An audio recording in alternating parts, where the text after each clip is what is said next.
Hello everyone, তো জুবেলাল গুরুকুলের Christmas two full mark সিরিজের let's dissect বায়োলজির আজ লাস্ট এপিসোডে তোমাদের সবাইকে জানাই স্বাগত। আমি অমিশা চক্রবর্তী তোমাদের সাথে ছিলাম এতদিন, রয়েছি আজকেও। লেটস ডিসেক্ট বায়োলজির আজকে একটা ইম্পর্টেন্ট পার্ট নিয়ে কথা বলবো, সেটা হচ্ছে টাইম বাঁচাও মার্কস বাড়াও। তো টাইম ম্যানেজমেন্ট কি করে করব এবং আমরা মার্কসটাকে সেম নলেজ দিয়ে কি করে আরো মার্কসটা বাড়াতে পারবো সেটা নিয়ে কিন্তু আজকে আমরা কথা বলবো। ওকে, সো প্রথমে আমরা যদি এক্সাম স্ট্র্যাটেজিটাকে দুভাগে ভাগ করি তাহলে আমরা দুটো জিনিস নিয়ে মেইনলি কথা বলবো। প্রথমটা হচ্ছে আমার টাইম ম্যানেজমেন্ট এবং পরেরটা হচ্ছে আমার রাইটিং স্কিলস। তো একটা একটা করে প্রথম দেখে নিই। প্রথমে আমরা টাইম ম্যানেজমেন্ট নিয়ে একটু কথা বলবো, টাইমটাকে কিভাবে ম্যানেজ করতে হবে। তার জন্য আমরা প্রথমে smart planning and time mapping নিয়ে কথা বলবো। এই দেখো, এটা হচ্ছে তোমাদের number of question versus number per question কত মার্কস রয়েছে। মানে তোমাদের ভেরি শর্ট আনসারে, যেটা আমরা একদম ফার্স্ট ভিডিও লেটস ডিসেক্ট বায়োলজির ফার্স্ট ভিডিওতে দেখেছিলাম যে আমরা 9টা শর্ট কোয়েশ্চেন থাকছে, এমসিকিউ, অ্যাসারশন, রিজনিং বা ম্যাচিংও আসতে পারে, সেখানে কিন্তু তোমাদের 9টা রয়েছে। সেই 9টার জন্য যদি আমি একটু ভাগ করে নিই তাহলে তোমাদেরকে আমি 15 মিনিটসের মধ্যে কমপ্লিট করার জন্য সাজেস্ট করব। 1.5 মিনিটস পার কোয়েশ্চেন। অফকোর্স এর মানে এই না যে 15 মিনিটসের পরে আমি এই কোয়েশ্চেনগুলিকে রিভিউ করতে পারবো না। অফকোর্স রিভিউ করতে পারবো, বাট আমার 15 মিনিটসের থেকে বেশি সময় কিন্তু আমি এটাকে দিতে পারবো না। সেই 15 মিনিটসের মধ্যে তোমাদের ওএমআর ফিল করে এটাকে এনশিওর করতে হবে। ওকে, ওএমআর এর ব্যাপারটা আবার বলে দেবো পরে, এখন এটা নিয়ে মাথা ব্যথা করে লাভ নেই। কিন্তু তোমাদের এই 9টা question, 15 minutes time, 1.5 minute per question. Next আসছে তোমাদের short answer, short answer 1 and short answer 2। Short answer 1 রয়েছে 2 মার্কসের 3টা কোয়েশ্চেন এবং শর্ট আনসার 2 তে রয়েছে 3 মার্কসের 2টো কোয়েশ্চেন। অর্থাৎ তোমাদের এখানে রয়েছে 5টা কোয়েশ্চেন। এই 5টা কোয়েশ্চেনের মধ্যে 2টো বা 3টেতে তোমরা ইন্টারনাল চয়েস পাবে। তো সেই ইন্টারনাল চয়েসে কোনটা আনসার করবো, এটা না সেটা, এটা ভালো পারি না ওইটা ভালো পারি, বা কিছু কোশ্চেন মনে করে লেখা এবং কিছুটা বড় করেই লেখা, কারণ 3 মার্কসটা একটু বেশি লিখতে হবে, হয়তো বা 3টে কোশ্চেনকে একসাথে দিয়ে দিল। তো সেই জিনিসগুলি সব কিছু একসাথে করে যেন তোমরা কমপ্লিট করতে পারো, তার জন্য আমি তোমাদেরকে সাজেস্ট করব 25 মিনিটসের মধ্যে এই পার্টটা কমপ্লিট করার জন্য। অর্থাৎ তোমার একটা 2 মার্কস বা একটা 3 মার্কস কোয়েশ্চেনের জন্য তুমি 5 মিনিটস পার কোয়েশ্চেন কিন্তু পেয়ে যাচ্ছ। তারপরে আসছে তোমার case based question. Case based কোয়েশ্চেনটা হচ্ছে সবচেয়ে বেশি মাথা ঠান্ডা করে লেখার জায়গা, সেটা নিয়ে আবার কথা বলবো রাইটিং স্কিলসের জায়গায়। কিন্তু এখানে যদি টাইম ম্যানেজমেন্ট আমি দেখি, আমি বলবো তোমাদেরকে 10 মিনিটস নাও এই কোয়েশ্চেনটার জন্য। এখানে জেনারেলি তোমাদের কোনো চয়েস থাকবে না, বাট ইন্টারনালে যেমন কি যদি 4 এর মধ্যে 1+1+2 থাকে, তাহলে সেই 2টার মধ্যে কিন্তু একটা ইন্টারনাল চয়েস পেতে পারো। তো সেই ইন্টারনাল চয়েসটার জন্য তোমার একটু টাইম লেগে যাবে, তাহলে এটার জন্য আমি 10 মিনিটস তোমাদেরকে দিলাম। তাছাড়া আমাদের যে লং আনসার আছে, যেটা অ্যানালাইটিক্যাল অ্যান্ড রিজনিং বেসড হবে, সেটাতেও তুমি 10 মিনিটস দিতে পারো, টোটাল মেকিং ইট 60 মিনিটস। 60 মিনিটসে বায়ো খতম করো, তারপর তোমাদের ফিজিক্স অ্যান্ড কেমিস্ট্রির জন্য 25 মার্কসের জন্য আরেকটু কম টাইম করে লাস্টে আমি যতটুকু ক্যালকুলেট করছি বা তোমাদের দাদারা যতটুকু টাইম বলবে সেটা তোমরা কিন্তু ক্যালকুলেট করে দেখতে পারবে যে 10 মিনিটস বা 20 মিনিট, 10 to 15 মিনিটস আমরা একটা বাফার টাইম পাই। সেখানে তোমরা খাতা চেক করা, খাতা সবগুলি আনসার করেছো কিনা, কোনো জায়গায় হ্যান্ডরাইটিং এর প্রবলেম আছে কিনা, সেই সমস্ত যাবতীয় জিনিস তোমরা কিন্তু দেখতে পারো। ওকে, সো নেক্সট হচ্ছে কি, নেক্সট হচ্ছে আমাদের ডিফিকাল্টি ট্যাকেল, যে আমাদের যে কঠিন জিনিসগুলো থাকবে সেগুলিকে আমি কিভাবে ট্যাকেল করব। প্রথমেই হচ্ছে যে আগে দেখো কত মার্কসের আছে জিনিসটা। যদি 1 মার্কে থাকে এত কিছু ভাবনার দরকারই নেই, জাস্ট 1 মার্ক। সেই 1 মার্কটার জন্য যেন আমার 1 মার্কটাতে ধরো কোনো একটা 1 মার্কের কোয়েশ্চেন টাফ এলো, সেটা ভাবতে গিয়ে যদি আমি 5 মিনিটস নিয়ে নিই, তাহলে হয়তো ওইখানে আমি 5 মার্কসের যে আমার কোয়েশ্চেনটা, সেটার জন্য যে বরাদ্দ 10 মার্কস আছে, এবং যদি এই 5 মার্কসের কোয়েশ্চেন আমি খুব ভালো করে পেয়ে থাকি, তাহলে এখান থেকে কিন্তু 5 মিনিটস চলে গেল এবং আলটিমেটলি আমার 5 মিনিটস রয়ে গেল 5 মার্কসের কোয়েশ্চেনটার জন্য, যেটা আমি ভালোভাবে কিন্তু আনসার নাও করতে পারতে পারি। তাহলে এই জিনিসটা আমাদের মাথায় খেয়াল রাখতে লাগবে। Think briefly before writing. লেখার আগে একদম কোয়েশ্চেনটা পেয়ে সঙ্গে সঙ্গে লিখে নেওয়ার থেকে প্রথমে একটু কোয়েশ্চেনটা দেখো, ভাবো যে এই বিষয়গুলি আছে, বা কোনো একটা পার্টিকুলার কোয়েশ্চেন আগে ভাবো যে আমি এই কন্টেন্টগুলি প্রেজেন্ট করব, তারপরে আস্তে ধীরে লেখা শুরু করো। তার মানে এই না যে আমি অনেকক্ষণ ধরে ভাবলাম এমন টাইমটাকে কিল করলাম, তা না। ব্রিফলি একদম ছোট করে ভেবে নাও যে হ্যাঁ এই বিষয়টা আমরা লিখব। If you do not know the answer, leave space and move on. না জানো, জায়গা রেখে দাও, পরে আনসার করা যাবে। ওই 10 to 15 মিনিট যেটা বাফার ছিল সেখানে আমরা ইউজ করতে পারবো, বা এটার জন্য বরাদ্দ যে টাইমটা সেটাও যদি আমার বেঁচে যায় তাহলে কিন্তু পরেও আমি সেটা আনসার করতে পারবো। Don'ts avoid blind guessing. কোনো কিছু জানো না, কমপ্লিটলি জানো না, ছেড়ে দাও। ব্লাইন্ড গেস করতে যেও না। আরেকটা জিনিস যেটা হচ্ছে, যেটা একদমই করা উচিত না, সেটা হচ্ছে যে মাথার মধ্যে হচপচ করে নেওয়া। কাম থাকো। তুমি অনেক পড়েছো, তুমি অনেকটা কষ্ট করেছো পরীক্ষাটার জন্য, সেই কষ্টের ফলটাকে আসতে দাও। মাথা গরম করে যদি তুমি আনসার লিখতে যাও তাহলে যতটুকু পারো সেটাও কিন্তু ভুলে যাওয়ার চান্সেস বাড়ে। তার জন্য মাথা একদম ঠান্ডা রেখে এক্সাম হলে যেতে হবে। নেক্সট আমরা বলবো এরর রিকভারি। ভুল জায়গাগুলিকে কি করে সংশোধন করা। প্রথম হচ্ছে যে আমরা ভুল যেগুলি করি, কি করি, আমরা প্যারাগ্রাফ লিখতে শুরু করি, প্যারাগ্রাফের পর প্যারাগ্রাফ লিখছি। Don't do this. কি পয়েন্টস গুলিকে ফোকাস করো। যেমন কোনো একটা আনসার লিখতে গেলে আগে তার পয়েন্টটা দেখো, যদি কোনো একটা পয়েন্টে সামারাইজ করতে পারো সেই পয়েন্টটা লিখে দেন এটাকে ডিসক্রাইব করো। Okay. Stop as soon as you realise it is wrong. যে আমি এক পাতা লিখে নিয়েছি তাই এই রংটা কি কন্টিনিউ করে যাব? Stop it. এক পাতা লিখে নিয়েছো, ভুল হয়ে গেছে, ছেড়ে দাও। দরকার হলে বাফার টাইম ইউজ করবে, তবুও এই ভুলটাকে খাতায় থাকতে দেবে না। এটাতে কিন্তু অন্য আনসারের উপর নেগেটিভ ইম্প্যাক্ট পড়তে পারে। Cross out neatly with one line. যখন আমার কোনো জিনিস ভুল হয়ে যাচ্ছে, যেমন আমি নিটলি লিখতে গিয়ে যদি আমি এইভাবে লিখে নিই তাহলে কিন্তু আমি একটা দাগে কাটবো। এমনভাবে হচপচ করে কাটতে গেলে টিচার কিন্তু খুব বিরক্ত হবে তোমার আনসার শিটটা দেখে। তো এইভাবে এক দাগে কেটে লিখবো নিটলি। ঠিক আছে। অ্যান্ড হ্যান্ডরাইটিং এর দিকে একটু নজর দিতে হবে, কারণ তুমি যেটা তোমার নলেজটা খাতার মধ্যে প্রেজেন্ট করছো সেটা যদি টিচারের বোঝাই না যায় তাহলে কিন্তু মার্কসটা একেবারেই কম হয়ে যাবে। Rewrite the correct answers on the next line. যে একবার যদি ভুলটা বুঝে নাও, কাটো, কেটে নতুন করে আবার লিখো। যদি লেখার টাইম না পাচ্ছ এই জায়গাটা ছেড়ে দাও, পরেরগুলি আনসার করো এবং পরে এসে এই খালি জায়গাটাতে লিখো। Don'ts do not continue a wrong answer just to fill space. জায়গা ভর্তি করার কোনো দরকার নেই, ওরা তোমাকে জায়গা ভর্তি করার জন্য খাতা দিচ্ছে না, সঠিক আনসারটা চাইছে ওরা। সো আমরা সঠিক আনসারটাই লিখবো। ডু নট স্ক্রিবল অর কাট মেসেলি, যেটা বললাম এখানে। Do not panic or waste time rewriting everything. একটা পয়েন্টকে বারবার পেছিয়ে লেখার কোনো মানে হয় না, যতটুকু জানো অতটুকুকেই প্রেজেন্ট করো। তবে হ্যাঁ, এর মানে এই না যে আমি জরুরি জিনিস লিখলাম না, জরুরি জিনিস অবশ্যই লিখতে হবে। ওকে, এইবার আমরা আমাদের টাইম ম্যানেজমেন্টের লাস্ট পয়েন্ট লিখে আসবো, যেটা হচ্ছে রিভিশন ট্যাকটিক্স। ওকে, রিভিশন ট্যাকটিক্সে দেখবো যে লাস্টে আমরা 10 to 15 মিনিটস রাখছি, সেই 10 to 15 মিনিটসে আমি পুরোটা খাতাকে রিভাইজ করব। এভাবে না যে দেখলাম চলে গেলাম। No, don't do that. প্রতিটা পার্ট দেখো as if you are the teacher. নিজের খাতাটাকে নিজে ইভালুয়েট করো, তাহলেই দেখবে খাতার মধ্যে ভুলগুলো তোমার চোখে ভেসে উঠছে। এনশিওর অল কোশ্চেন্স আর অ্যাটেম্পটেড।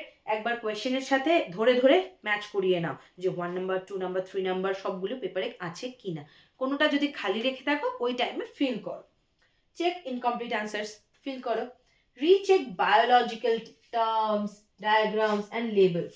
হয়তোবা তুমি একটা ডাইজেস্টিভ সিস্টেম আঁকলে, খুব ইজিলি করা মিস্টেক এটা, যে আমি একটা ডাইজেস্টিভ সিস্টেম আঁকলাম,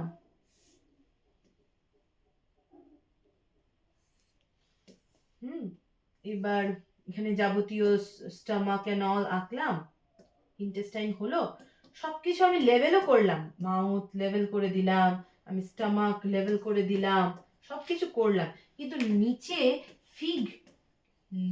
ফিগার লিখে দ্য ডাইজেস্টিভ সিস্টেম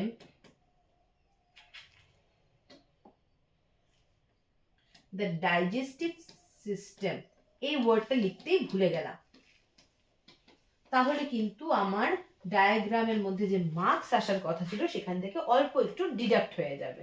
সো এই জিনিসটা যেন আমরা না ভুলি, বা কোনো একটা পয়েন্ট আউট, ধরো মাউথটা পয়েন্ট আউট করতে ভুলেই গেলাম, তো এগুলো কিন্তু আমাদের দেখতে হবে ভালোভাবে চেকিং এর সময়। Okay, do not start new question during revision করার সময় হঠাৎ করে আগে নতুন কোয়েশ্চেন স্টার্ট করতে হবে না, আগে যেগুলো লিখেছো সেগুলো চেক করো। নতুন কোয়েশ্চেন ধরো একটা 4 মার্কসে তুমি মিস আউট করেছো, সেই 4 মার্কসের কোয়েশ্চেনটাকে দেখতে গিয়ে তুমি যদি নিজের লেখা একটা 5 মার্কস বা দুটো 3 মার্কসের কোয়েশ্চেন, হ্যাঁ, ওইখানে যেগুলো ছোট ছোট ভুল করে রেখেছিলে সেগুলিকে মিস আউট করো, তাহলে ওই দিক তোমার 6 মার্কসও গেল, 4 মার্কস যেটা পারতে না এখানে হয়তো হার্ডলি 1 বা 2 পেলে, তো তোমার কতটা লস হয়ে গেল। তার থেকে ভালো আগে যেটা 6 মার্কসের দুটো কোয়েশ্চেন সেগুলিকে রিড আউট করো, রিভাইজ করো। Do not panic if you are running short of time. Short of time হলে একদম প্যানিক করতে হবে না, যেটা হয়ে গেছে হয়ে গেছে, দেখে মুভ অন করে বাকি আনসারগুলি লিখতে হবে। আচ্ছা, এতক্ষণ আমরা টাইম ম্যানেজমেন্টের ব্যাপারে বললাম, এখন বলবো রাইটিং স্কিলসের উপরে। রাইটিং স্কিলসেরও 4-5টা পয়েন্ট আছে। প্রথম হচ্ছে আনসার স্ট্রাকচার অ্যান্ড ফ্লো নিয়ে আমরা কথা বলবো। তাহলে প্রথমে যেটা আমাদের কাছে ওএমআর শিট থাকবে, সেখানে নাম, রোল নাম্বারটা কিন্তু খুব সাবধানে ফিল আপ করে নিতে হবে, ঠিক আছে? সেখানে যেন একদম ভুল না হয়, ধরে ধরে টাইম নিয়ে আগে নাম রোল নাম্বার ফিল করো। সেখানে যদি ভুল করে দাও পুরো খাতাটাই শেষ, তার জন্য মাথা ঠান্ডা করে এই কাজটা প্রথম করতে হবে। নেক্সট হচ্ছে তোমার খাতা।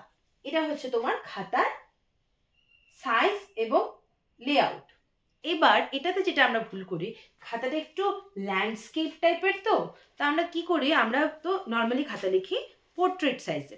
এবার ধরো আমরা 3 লাইন লিখে যতটুকু মোটা হওয়ার কথা বা লাইন আনসারটা যতটুকু বড় হওয়ার কথা, এইটাতে যখন লিখবো হয়তো বা 1 লাইন বা 1.5 লাইনেই আনসারটা শেষ হয়ে যাচ্ছে। তা আমাদের চোখে লাগবে কি, যেটা আমাদের সাবকনশিয়াস মাইন্ডের প্রবলেম। এটা তোমার যেমন হবে আমারও হয়েছিল, তাই তোমাদেরকে বলছি, আমি শেয়ার করছি জিনিসটা। কি হবে, তোমাদের লাগবে যে আনসারটা ছোট হয়ে গেছে, আরো কিছু লিখতে ইচ্ছা হবে, এবং সেই করতে গিয়ে কিন্তু তোমরা রিরাইট করবে সেম টপিককে, এবং সেটা তোমাদের টাইম কিল করবে, তোমাদের আনসারের কোয়ালিটিকে নষ্ট করে দেবে। তাছাড়া কিন্তু আমাদের একটা প্রপার মার্জিন মেনটেন করতে হবে। এরকম ভাবে একটা মার্জিন আগে একটা ক্রিয়েট করে নাও, দরকার হলে ফোল্ড করে বা স্কেল দিয়ে, তারপর এটার এই সাইডে লেখো নাম্বার, এবং তারপর এখান থেকে আনসারটা লেখা স্টার্ট করো। পরের লাইনেও এইখানেই এসে আনসারটা স্টার্ট করো, মার্জিনটা প্রপারভাবে মেনটেন করো। ওকে, নাম্বারটা ভালো করে যেন থাকে প্রতিটা কোয়েশ্চেনে, এটাও এনশিওর করতে হবে আমাদের। এবং তোমরা এখানে 40টা পেজের মতো পেয়ে যাবে, তো এক্সট্রা শিট জেনারেলি দরকার পড়ে না, কিন্তু তুমি চাইলে অবশ্যই পেতে পারো। Next, write answers in points wherever possible. পয়েন্টসে লিখলে এটা অ্যাট্রাকটিভ লাগে, প্লাস লজিক্যাল লাগে আনসারগুলো। For long answers write 2 to 3 connected paragraphs. যে কোনো জায়গায় একদম প্যারাগ্রাফে লিখতে লাগছে যে একটা প্যারাগ্রাফ দেন আরেকটা প্যারাগ্রাফ, কানেক্টেড প্যারাগ্রাফসে লিখো, একসাথে পুরোটা লিখতে যেও না। Keep within the word limit, word লিমিটের ভিতরে রাখার চেষ্টা করো। যেমন 2 মার্কসের জন্য আমি 5 মার্কারের মতো লিখতে যাব না, of course. And follow the given serial order, যেটা সিরিয়াল দেওয়া আছে এটাতে লেখার চেষ্টা করো, না হলে সমস্যা নেই, কিন্তু লেখার চেষ্টা করো অফকোর্স। অ্যাভয়েড আননেসেসারি প্যারাগ্রাফস, যেগুলি দরকার নেই এগুলি লিখো না, আননেসেসারি প্যারাগ্রাফ বানিও না, পয়েন্টারে লেখো। Do not exist the word limit by huge difference, যেন তোমাকে 100 ওয়ার্ডে লিখতে বললো, সেই জায়গায় তুমি 300 লিখে দিলে, ডোন্ট ডু দিস, বাট 100 থেকে 110, 20 কিংবা 80, 90তে তুমি যেতে পারো। Do not mix answers from different sections, সেকশনগুলোকে প্রপারভাবে মেনশন করে তারপর লিখো। Do not leave places blank between the answers, পরে লিখবো ভেবে জায়গা রাখলাম কিন্তু খুব বেশি জায়গা রেখে দিলাম, সেটা যেন না হয়। And do not do rough work on the answer sheet, answer শিটের মধ্যেখানে রাফ ওয়ার্ক করাটা একটু অ্যাভয়েড করো। ওকে, সো রাইটিং স্কিলসের নেক্সট পয়েন্ট নিয়ে আমরা এখন কথা বলবো, mark wise writing. Mark wise writing আমি কি দেখবো, যে আমার আনসারের লেখার আগে আমার মার্কসটা জেনে নিতে হবে, কোন সেকশনের কোয়েশ্চেন কত মার্কস। মেইনলি আমরা যে দুটোর মধ্যে কনফিউশন লাগে 2 মার্কস অ্যান্ড 3 মার্কস, এটা কিন্তু ভালো করে এনশিওর করতে হবে। Decides points according to marks, মানে একটা আনসার লেখার আগে যদি 2 মার্কস হয় তাহলে 2টো পয়েন্ট, এবং 3 মার্কস হলে 3টে পয়েন্ট বা এর চেয়ে related points. Keep low mark answers brief, কম করে লেখো ছোট আনসারগুলি। Add explanation examples of diagrams for high mark answers. যেমন কোনো একটা জিনিসে যদি তুমি মনে করো তুমি ডায়াগ্রাম দিয়ে বুঝাতে পারবে, অফকোর্স ডায়াগ্রাম ইউজ করো এবং এক্সপ্লেনেশনসও দাও। Don't write lengthy answers for 1 and 2 marks, যেটা বললাম। Don't write a very short answers for high mark question, এই ভুলটাও যেন না হয়। Don't ignore internal choices or sub parts. কোনো আনসারের 1+2+3 যদি থাকে, কোনো একটা 1 যেন মিস হয়ে না যায় মধ্যে থেকে। নেক্সট আসছে আবার নিট প্রেজেন্টেশন। খাতাটা যত নিট থাকবে টিচারের চোখে তত বেশি জিনিসটাকে অ্যাট্রাকটিভ লাগবে এবং তুমি তত ভালো নাম্বার পেতে পারো, এবং নিট থাকলে তোমার পয়েন্টটা তুমি বোঝাতে সুবিধা হবে। So right clearly, use only blue or black ballpoint pens, mind that, carry extra 3-4 pens, keep pencil, eraser, scale, sharpener for diagrams, না হলে পেন দিয়ে ডায়াগ্রাম আঁকলে কিন্তু খুব বেশি মার্কস কাটার চান্সেস থাকে। Maintain proper spacing and uniform letter size. যেমন দেখো, এটা একটা প্রপার আনসার যদি আমি বলি, যে ও সেখানে দুটো আনসার লিখলো কিন্তু এই দুটোর মধ্যে খুব বেশি একটা গ্যাপ দিল না, তো মেনটেন করো ওইরকম একটু 1-2 লাইনের গ্যাপ দিতে। তাছাড়া ড্রয়িংটা কিন্তু খুব নিটলি করলো, আনসারটাও খুব নিটলি লিখলো। মার্কস খাতার এইদিকে যেখানে একটা ইমাজিনারি মার্জিন বানিয়ে ও মার্কসগুলি কোয়েশ্চেন নাম্বারগুলি দিল, তো এগুলির জন্য কিন্তু ভালোভাবে আনসারটা দেখতে সুন্দর লাগছে, ভালো মার্কসও আসবে সেটাতে। Okay, and the next point is don'ts. Do not use gel pen. জল পড়লে পুরো শেষ। Do not use different colored pens. Color pen একদমই ইউজ না। ওভাররাইট বা স্ক্রিবল করবে না। এরকম ভাবে কনস্ট্যান্ট লিখতে গেলে কনস্ট্যান্ট পুরো নষ্ট হয়ে যাবে। এরকম ভাবে একটার উপর আরেকটা লিখতে যাবে না, দরকার হলে এক দাগে কেটে পরে আবার লিখো। ওকে,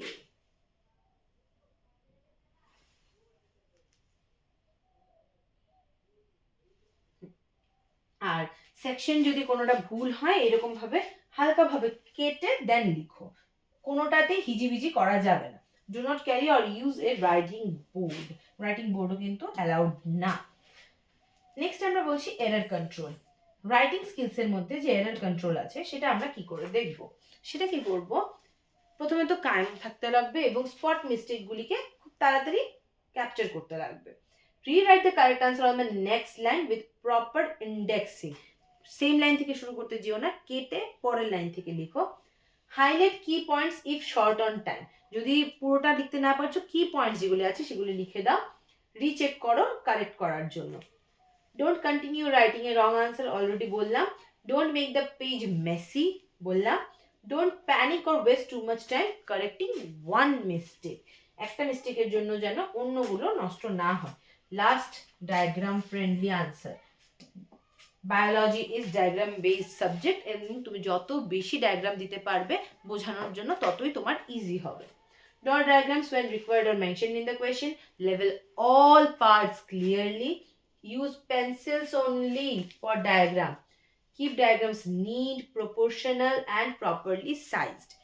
খুব বড় বা খুব ছোট ডায়াগ্রাম কিন্তু খুব ছোটই জেনারেলি হয়ে যায়, তো এটা কিন্তু আমাদের অ্যাভয়েড করতে হবে। Do not do unnecessary things, draw করার কোনো দরকার নেই, যেটা রিকোয়ার্ড, যেটা নেসেসারি, যেটা রিলেভেন্ট সেটাই করো। Don't write labels messily or leave them incomplete, drawing যদি কিন্তু ইনকমপ্লিট হয়ে যাবে যদি এইরকম ভাবে আনমার্কড রেখে দাও। তোমার লেখার আকার হয় আঁকো, তুমি ডিফারেন্ট পার্টসগুলিকে লেবেল করে দাও, লেবেল করে এগুলোর নাম লিখে দাও। রাইট এট্রিয়াম লেখার হয় রাইট এট্রিয়াম লিখে দাও, সুন্দর করে সবটা কভার করে দাও, সুন্দর করে সবটা নিটলি লিখে দাও। ডায়াগ্রামের ক্ষেত্রেও সেম, টু বিগ আর টু স্মল যেন না হয় ডায়াগ্রাম। তো এই ভিডিওটা এতটুকু পর্যন্তই ছিল। Please share and subscribe. আর লেটস ডিসেক্ট বায়োলজির সবগুলো এপিসোড আই থিঙ্ক তোমাদের জন্য খুব বেশি হেল্পফুল হবে। জুভেনাইল গুরুকুলের তরফ থেকে তোমাদেরকে আরও একবার জানাই all the best for your exam. আর যদি কোনো বিষয়ে, কোনো চ্যাপ্টারের বিষয়ে বা কোনো ম্যানেজমেন্টের বিষয়ে বা কোনো ডাউটস, কোনো সাজেশনস তোমাদের থেকে থাকে, তোমরা কিন্তু আমাদেরকে মেইল করতে পারো juvenilgurukul@gmail.com, কিংবা হোয়াটসঅ্যাপ আর কল করে নিতে পারো এই নাম্বারে। এছাড়া সরাসরিও এসে আমাদের সাথে ডাউটস ক্লিয়ার করে নিতে পারো। তো তোমাদের এক্সামের আগে পর্যন্ত এইটুকুই রইলো আমাদের। যদি প্রয়োজন পড়ে আরও হয়তো বা তোমাদেরকে হেল্প করার জন্য আমরা এগিয়ে আসবো। ততক্ষণের জন্য গুড বাই।